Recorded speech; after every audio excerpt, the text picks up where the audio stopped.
வணக்கம் and welcome. நம்ம பார்த்துட்டு இருக்கிறது நீட் வித் சஞ்சய். இன்றைக்கி நம்ம பார்க்க போகிறது கஃபே காஃபி டே அப்படின்ற ஒரு காஃபி ஃப்ரான்ச்சைஸியோட ஸ்டோரி தான்.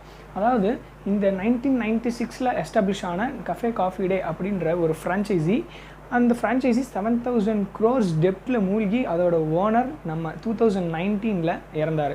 அது 2019 அதோட ஓனர் இறந்ததுக்கப்புறமா அந்த கஃபே காஃபி டே எப்படி திரும்ப எஸ்டாப்ளிஷ் ஆச்சு, அதோட கதை அதுக்கப்புறம் என்ன ஆச்சு அப்படின்றத இந்த வீடியோவில் பார்க்க போகிறோம். அதை பார்க்குறதுக்கு முன்னாடி நம்ம சேனலை சப்ஸ்கிரைப் பண்ணலன்னா சப்ஸ்கிரைப் பண்ணிக்கோங்க.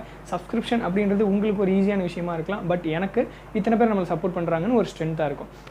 அதுக்கு முன்னாடி my dear NEET and JEE aspirants, உங்களுக்கு ஃபிசிக்ஸ் அண்ட் கெமிஸ்ட்ரியில் ஏதாச்சும் டாபிக்ஸ் டவுட்டாக இருக்குது, இல்லை இந்த டாபிக்ஸில் சம் சால்வ் பண்ணுங்கள், இந்த டாபிக்ஸில் கொஷின் சால்வ் பண்ணுங்கள் அப்படின்னு நீங்கள் ஏதாச்சும் ஃபீல் பண்ணிங்கன்னா let me know in the comment செக்ஷனில் அந்த டாப்பிக்கு சொல்லுங்கள், சம் சால்வ் பண்ணுங்கன்னு சொல்லுங்கள், இல்லாட்டி லெக்சர் எடுங்கன்னு சொல்லுங்கள். I will do some lecture or solve some problems and questions on that topic so that it will be helpful for you and also for me. இப்போ நம்ம வீடியோக்குள்ளே போகலாம்.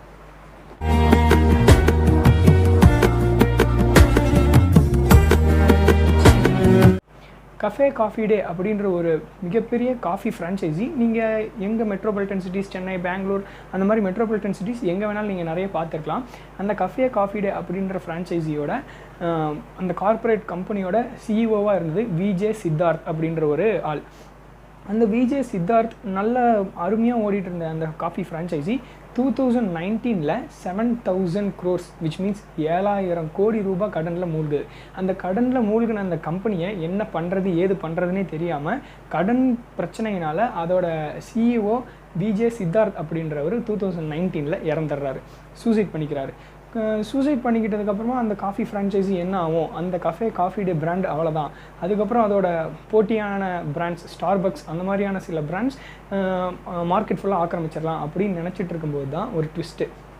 என்னென்னு பார்த்தீங்கன்னா, அந்த VG Siddhartha ex CEO of cafe coffee day இருக்கார் இல்லையா, அவரோட wife whose name is Malavika Hegde.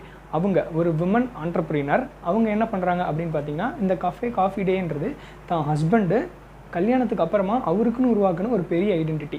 அந்த ஐடென்டிட்டியை அவர் இறந்ததுக்கப்புறமாவும் நம்ம விட்டுறக்கூடாது அப்படின்றதுக்காக பல பெரிய பெரிய ஃப்ரான்ச்சைஸி, பல பெரிய பெரிய கார்ப்பரேட்ஸ் உங்களோட டெப்ட்டை நாங்கள் அடைச்சிட்றோம், அதுவும் இல்லாமல் இவ்வளோ அமௌண்ட்டுக்கு நாங்கள் உங்களோட ஃப்ரான்ச்சைஸியை வாங்கிக்கிறோம் அப்படின்னு ஆஃபர் பண்ணுறப்பவும் மாலவிகா ஹெக்டே இல்லை, இது என் ஹஸ்பண்டோட ஐடென்டிட்டி, என் ஹஸ்பண்டோட ஐடென்டிட்டி என்னோட ஐடென்டிட்டி மாதிரி, ஸோ என்னால் அதை விட்டு கொடுக்க முடியாது, இந்த கஃபே காஃபி டேவை என்னைக்காக இருந்தாலும் நான் தூக்கி நிறுத்த தான் போகிறேன் அப்படின்ற ஒரு குறிக்கோளோட உள்ளே இறங்குறாங்க மார்க்கெட்டுக்குள்ளே இறங்குறப்போ பார்த்தா அவங்க இதை தூக்கி நிறுத்தணும் அப்படின்னு அவங்க இறங்குறப்போ தான் பெரிய அடி விழுது. என்னென்னு பார்த்தீங்கன்னா, 2019 இறக்குறாரு இல்லையா, 2020 கோவிட் ஸ்டார்ட் ஆயிடுது, லாக்டவுன் போட்டுடுறாங்க.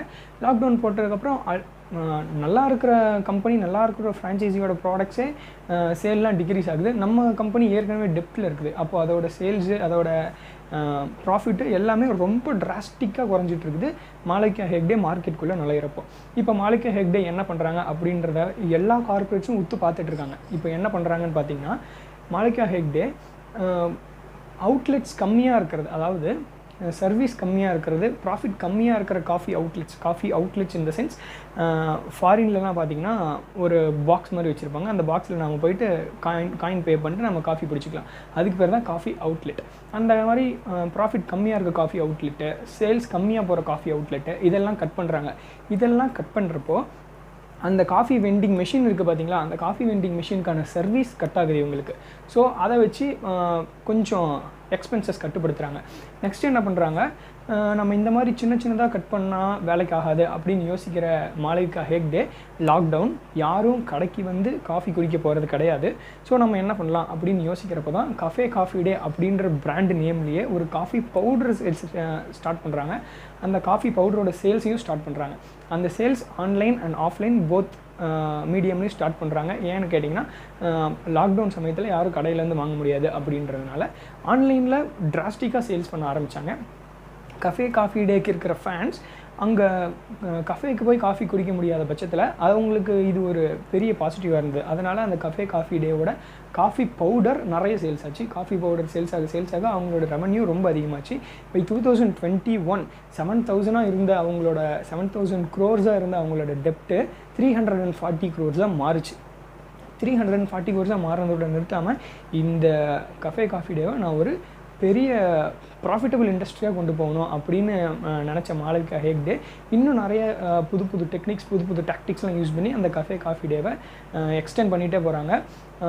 ஐடி கம்பெனிஸ், பெரிய மால்ஸ், ஐடி பார்க்ஸ் இதுக்கிட்டலாம் அவங்க கொலாபரேட் பண்ணி ஐடி கம்பெனிஸில் அந்த கேன்டீனுக்குள்ளே அந்த காஃபி வெண்டிங் மிஷின் வைக்கிறது, அந்த பெரிய பெரிய மால்ஸ்குள்ளே காஃபி வெண்டிங் மிஷின் வைக்கிறது, இந்த கஃபே காஃபி டேவை ப்ரொமோட் பண்ணுறது, இந்த மாதிரி நிறைய சின்ன சின்ன விஷயங்கள் பண்ணுறாங்க. அதனால் அவங்களோட சேல்ஸும் அவங்களோட ப்ராஃபிட்டும் ரொம்பவே அதிகமாகுது.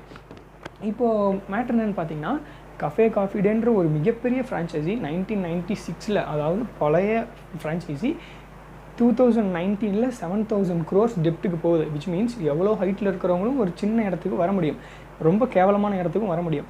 அந்த கேவலமான இடத்துல இருந்து நிறைய டிஃபிகல்ட்டிஸ், அந்த கோவிடு இந்த மாதிரி நிறைய டிஃபிகல்ட்டிஸ்லாம் இருக்கிற பட்சத்துலையும் எந்த விதமான எக்ஸ்கியூஸும் இல்லாமல், அண்டர்லைன் த வேர்ட், எந்த விதமான எக்ஸ்கியூஸும் இல்லாமல் அவங்க நான் அந்த பிராண்டை தூக்கி நிறுத்த போகிறேன் அப்படின்னு அவங்களோட ஒய்ஃப் மாளவிகா ஹெக்டே இறங்கி பண்ணதுனால தான் இன்றைக்கி cafe coffee day by 2023 February 0 டெப்த்தில் இருக்குது. அவங்களோட ப்ராஃபிட்டு 415 crores per annum இருக்குது.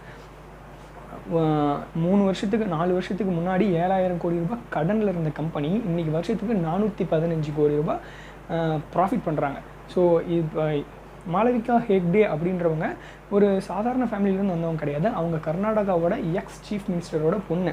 விச் மீன்ஸ் அவங்க அந்த கஃபே காஃபி டேன்னு அந்த அவங்க ஹஸ்பண்ட் இறந்ததுக்கப்புறமாவே அந்த 7,000 crores அந்த கடன்காரங்கிட்ட இது என் ஹஸ்பண்டோட பிராண்டுங்க, என்னால் ஒன்றும் பண்ண முடியாது அப்படின்னு சொல்லியிருக்கலாம். அதுக்கான லீகல் இஷ்யூஸை ஃபேஸ் பண்ணுறதுக்கான ஸ்ட்ரென்த்தும், ஃபேஸ் பண்ணுறதுக்கான ஃபினான்ஷியல் ஸ்டெபிலிட்டியும், சப்போர்ட்டும் எல்லாமே இருந்துச்சு அவங்கக்கிட்ட as a daughter of chief minister of Karnataka. But இந்த எக்ஸ்கியூஸ் எல்லாம் இருந்தும், இந்த எக்ஸ்கியூஸ் எதுவும் கொடுக்காம கஃபே காஃபி டே என் ஹஸ்பண்டோட பிராண்டு, என் ஹஸ்பண்டோட ஐடென்டிட்டி, அதை நான் கண்டிப்பாக தூக்கி நிறுத்தி ஆகணும். அந்த கஃபே காஃபி டேன்ற ஃப்ரான்ச்சைசி கண்டிப்பாக விஜே சித்தார்த்து தான். விஜே சித்தார்த்தோட ஒய்ஃபாக மாளவிகா ஹெக்டேவான நான் கண்டிப்பாக இதை தூக்கி நிறுத்த போகிறேன் அப்படின்ற எந்த விதமான எக்ஸ்கியூஸும் இல்லாமல் கஃபே காஃபி டே பிராண்டை இன்றைக்கி 2023 தலைநிமிர வச்சுருக்காங்க. இப்போது நம்ம இதுலேருந்து கற்றுக்க வேண்டியது என்னென்னா, எந்த விதமான எக்ஸ்கியூஸும் கொடுக்கக்கூடாது. நம்மளோட கோல் நிறைய இருக்கும். இன்றைக்கி நான் படிக்கணும், ஆனால் இன்றைக்கி எங்கள் ஊரில் ஒரு காது குத்துருக்கே, இன்றைக்கி நான் படிக்கணும், ஆனால் எங்கள் அப்பா ஊருக்கு போகலான்னு சொல்லியிருக்காங்களே, இன்றைக்கி நான் படிக்கணும், கொஞ்சம் செலப்பாக இருக்குது, இன்றைக்கி நான் படிக்கணும், பசிக்குதே, சாப்பிட்டு படிக்கலாம். இந்த மாதிரி எந்த விதமான எக்ஸ்கியூஸும் கொடுக்காம உங்களுக்கு என்ன, நீங்கள் என்ன ஷெடியூலில் நீங்கள் என்ன போட்டிருக்கீங்களோ அதுக்கு தகுந்த மாதிரி ஸ்ட்ரிக்டாக ஃபாலோ பண்ணுங்கள், டிசிப்ளின்டாக ஃபாலோ பண்ணுங்கள், எந்த விதமான எக்ஸ்கியூஸும் கொடுக்காம. இது எந்த அளவுக்கு நீங்கள் எக்ஸ்கியூஸ் கொடுக்கக்கூடாது அப்படின்னு பார்த்தீங்கன்னா, எந்த விஷயமா இருந்தாலும் சரி, மாளவிகா ஹெக்டே அவ்வளோ பெரிய ஆள், அவங்களுக்கு அவ்வளோ பெரிய ஃபினான்ஷியல் சப்போர்ட் இருந்தும் அவங்களோட ஹஸ்பண்ட் பிராண்டை காப்பாற்றுறதுக்காக இவ்வளோ பண்ணுறாங்க இல்லையா. ஸோ அவங்க ஹஸ்பண்டோட ஐடென்டிட்டியை காப்பாற்றுறதுக்கே அவங்க இவ்வளோ பண்ணுறப்போ நம்மளோட ஐடென்டிட்டியை காப்பாற்றுறதுக்கு நம்ம எவ்வளோ பண்ணலாம் அப்படின்றத யோசிச்சு பாருங்கள். இதில் இன்னொரு பாயிண்ட் நான் மறந்துட்டேன். சில போட்டி ஃப்ரான்ச்சைசி, சில போட்டி கார்பரேட்ஸ்லாம் நான் உங்களோட டெப்டெல்லாம் அடைச்சிட்றேன், உங்களோட டெப்ட் அடைச்சிட்டு, விச் மீன்ஸ் அந்த 7,000 crore அடைச்சிட்டு ஒரு 500 crores இல்லைனா 400 crores நான் உங்களுக்கு ஆஃபர் பண்ணுறேன், உங்களோட ஃப்ரான்ச்சைசி எனக்கு கொடுத்துருங்க அப்படின்னு கேட்குறாங்க. அப்படி கேட்குறப்ப தான் மாளவிகா ஹெக்டே பி லைக்